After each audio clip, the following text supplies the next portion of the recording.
Ready.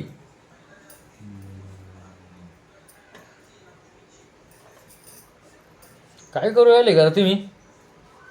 Jalebi. अरे वा, जिलेबी जिलेबी, शेंगोळे, कुळदाचे जिलेबी. अब कशी बनवत्या सांगा बरं पटकन. कोण सांगतं? दोघं कोण सांगतं? सांगा बरं कसे बनवत्या.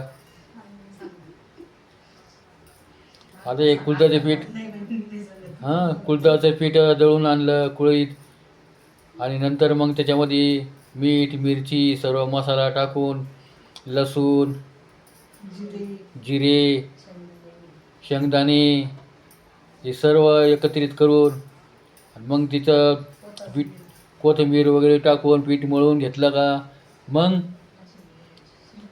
तिला चांगलं मिक्स करून घ्यायचं, आणि मग हळूहळू असं बनवून घ्यायचं. एका पातेल्यामध्ये टाकून मग ते उकळून घ्यायचं फोडणी देऊन. फार रुचकर आणि छान लागतं. पहा कसे मळतात हे आणि कशी करतात आहे. बरं, आता हे शेंगुळे तयार झाल्यानंतर तुम्हाला सांगू, आणि तुम्ही खायला या, तुम्हालाही पाठवू. फार फार छान छान लागतं, अतिउत्तम.